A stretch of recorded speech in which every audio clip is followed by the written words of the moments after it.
राम भारत, जय Shri Ram, Vande Mataram. The Lucknow dialogues पर आप सभी का बहुत बहुत स्वागत है। छोटा सा वीडियो है, अंत तक बने रहिएगा। बहुत मज़ेदार वीडियो है।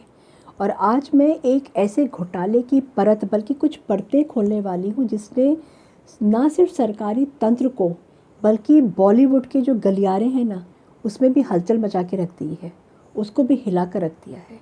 और आज मैं बात करने जा रही हूँ मीठी नदी घोटाले के बारे में। मीठी नदी जिसको कि इस घोटाले ने कड़वा कर दिया था, जिसमें बॉलीवुड एक्टर डिनो मोरिया का नाम जो है वो सामने आया है और डिनो मोरिया के सामने साथ में उसके भाई का भी नाम सामने आया है। और ईडी ने सुबह सुबह तड़के भोर में उनके घर की घंटी बजा दी और छापेमारी कर दी। दरवाज़ा खुला तो वो बिल्कुल एकदम अवाक रह गए थे देख करके ईडी को। अच्छा, ये मीठी नदी का घोटाला आखिर है क्या, और इसमें डिनो मोरिया का जो रिश्ता है वो कैसे जुड़ता है, उसका नाता कैसे इसमें जुड़ता है, और राजनीति का एंगल इसमें कहाँ से आता है।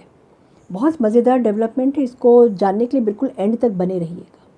पहले हम ये जानते हैं कि मीठी नदी प्रोजेक्ट एक्चुअली है क्या, मुंबई में ये क्यों ज़रूरी है।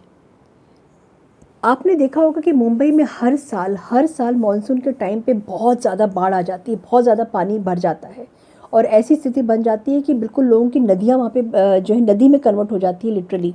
मुंबई मीठी नदी जो है वो शहर की लाइफलाइन कही जाती है, मगर इसके अंदर जाने वाला जो है ना, गाद इतनी ज़्यादा भरी होती है। गाद मतलब सिल्ट की अगर हम बात करें, इतनी ज़्यादा गाद है उसमें कि पानी का जो फ्लो है, जो निकासी, वो रुक जाती है।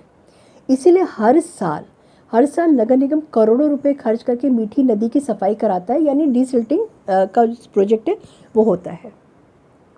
लेकिन इस बार ये प्रोजेक्ट जो है ना, वो घोटालों का अड्डा बन गया है। इतने सारे उसमें जो है घपले कर दिए गए हैं और कहाँ कहाँ तार जाके जुड़ रहे हैं। मतलब ये मीठी नदी को कड़वा करने में कोई इन लोगों को टाइम नहीं इन लोगों ने लगाया। और इसका जो खुलासा कैसे हुआ, ईडी और मुंबई पुलिस ने जो उसकी इकोनॉमिक ऑफेंसेस विंग है मुंबई पुलिस की, उसने जांच की और पाया कि ठेकेदारों ने बहुत बड़े बड़े फर्जीवाड़े किए हैं। फर्जी दस्तावेज़ लगाया है, ओवर बिलिंग की है और कागजी कंपनियां जो एग्जिस्ट ही नहीं करती थी उनके ज़रिए जो है करोड़ों रुपए की हेराफेरी की गई है। और ईडी के मुताबिक अगर हम ईडी की बात माने तो करीब 65 करोड़ रुपए के सरकारी फंड का घपला किया गया है। 65 करोड़, यानी जनता के पैसे जो हैं वो नदी नाले में बह गए। 65 करोड़ जो टैक्स पेयर्स है। और इस घोटाले में कई नामी ठेकेदारों के नाम वो सामने आए हैं, जो धीरे धीरे जांच का दायरा जब जैसे जैसे बढ़ता जा रहा है वैसे और ज़्यादा नाम सामने आते जा रहे हैं। और ये फर्जीवाड़ा जो है किस तरीके से किया गया था, कौन कौन इसमें इन्वॉल्व है, उन सबके नाम अब सामने आने लगे हैं। अब ये सवाल उठता है कि डिनो मोरिया का नाम इसमें कैसे आया। डिनो मोरिया तो एक फिल्म स्टार है, एक एक्टर है, तो उनका नाम क्यों आ गया इसमें। असल में डिनो मोरिया का नाम इसमें सीधे अगर हम बोले तो सीधे ठेकेदारी में नहीं आता है। डायरेक्टली ठेकेदारी में डिनो मोरिया का नाम नहीं आता, लेकिन उनका एक बिजनेस पार्टनर है केतन कदम। और केतन कदम जो है इस घोटाले का मुख्य आरोपी बोला जाता है।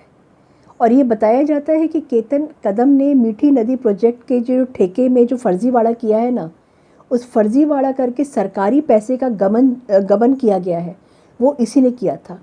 और इस पैसे का कुछ हिस्सा जो है वो यूबीओ राइट्स नामक एक इलेक्ट्रिक कैरिज कंपनी है, उसमें लगाया गया है। इस कंपनी में डिनो मोरिया और डिनो मोरिया का भाई जो है वो बिजनेस पार्टनर्स हैं। और जांच जब हुई तो जांच जब बैठी तो उसमें खुलासा ये हुआ कि डिनो मोरिया को करीब 14 से 18 लाख रुपए का पेमेंट हुआ है। 14 से 18 लाख रुपए का पेमेंट हुआ, जो कि सीधे शक के दायरे में ईडी के आ गया। और ईडी के कान खड़े हो गए, ईडी के चक्षु जो है वो खुल गए और ईडी का टारगेट जो है वो सीधे डिनो मोरिया की तरफ में आकर रुक गया था। ईडी ने जो कार्रवाई की है, छापेमारी की है, इसी कड़ी की मैं बात कर रही हूँ। ईडी ने डिनो मोरिया के बांद्रा में जो उसका घर है और उसके बाद मुंबई, कोची में कुल 15 ठिकानों पर, मतलब घर के अलावा करीब 15 ठिकानों पर मुंबई में और कोची में छापेमारी की है। और ईडी को इसमें कई सारे दस्तावेज़ मिले हैं, लैपटॉप मिले हैं, मोबाइल मिले हैं और बैंक डिटेल्स जो हैं वो मिले हैं। तो उनको सारा का सारा ईडी ने जब्त कर लिया। डिनो मोरिया से ईडी अधिकारियों ने बहुत देर तक चाय पिलाई है, चाय नाश्ता कराया है, बड़ा पाव खिलाया है, पाव भाजी खिलाया है। और उन्होंने उस टाइम पे जो बातचीत उनकी हुई है उस सारी बातचीत को रिकॉर्ड कर लिया है। और सूत्रों की अगर मैं बात करती हूँ तो ईडी को शक है कि घोटाले का पैसा जो है ना हवाला के ज़रिए जो है घुमाया गया है और कई दूसरी कंपनियां हैं उनके खातों में, उनके अकाउंट्स में भेजा गया है। हवाला का भी यहाँ पे नाम आया है तो सींगे तो खड़ी होना ज़रूरी है, सींगे निकलना तो ज़रूरी है। और डीनो मोरिया अभी नहीं, इस के जांच के घेरे में पहले भी थे और ये पहली बार नहीं है जब डीनो मोरिया का नाम जो है इस केस में आया है। पहले भी डीनो मोरिया का नाम जो है केस में आ चुका है और पहले भी डीनो मोरिया जो है वो चाय वाय पी चुके हैं। मुंबई पुलिस के इकोनॉमिक ऑफेंसेस विंग ने भी उन्हें इस घोटाले के सिलसिले में पहले पूछताछ के लिए बुलाया था। वहाँ पे भी चाय पानी वो पी करके आए हैं और वड़ा पाव खाया, कुछ तीखा वाला वड़ा पाव खा करके वहाँ पे आए थे। डीनो मोरिया ने अपना पक्ष रखा था कि उनका इस घोटाले से कोई लेना देना नहीं है, जो कि बट ऑब्वियस है, बट नेचुरल है। ऐसे कभी होता नहीं है कि कभी एक ही बार में मान लीजिए हाँ भैया हमारा हाथ है। लेकिन ईडी को उनके और केतन कदन के बीच में कुछ जो लेन देन हुआ था ना, उसकी कुछ संदिग्ध था वहाँ पे, उसकी जांच की गई है। उसको जो लेन देन था उसकी जांच की गई थी, ईडी ने उसकी जांच की। कुछ उसको लगा कि कुछ सस्पिशियस है यहाँ पे। अब राजनीतिक एंगल यहाँ से कहाँ आता है, बहुत बड़ा सवाल है। और ये जो है ना हिस्सा, ये सबसे ज़्यादा दिलचस्प हिस्सा है राजनीति का, डीनो मोरिया एंड पॉलिटिक्स। डीनो मोरिया की नज़दीकी शिवसेना यूबीटी नेता आदित्य ठाकरे से बताई जाती है।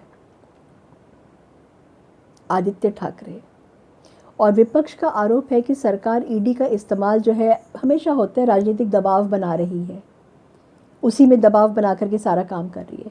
और वहीं पे सरकार का ये दावा है कि पूरी तरीके से कानूनी कार्रवाई है और ईडी हमारी जो है तोता नहीं है जिसको हमने पिंजरे में बंद करके रखा हुआ है और हमारे कहलवाने पे बोलता है।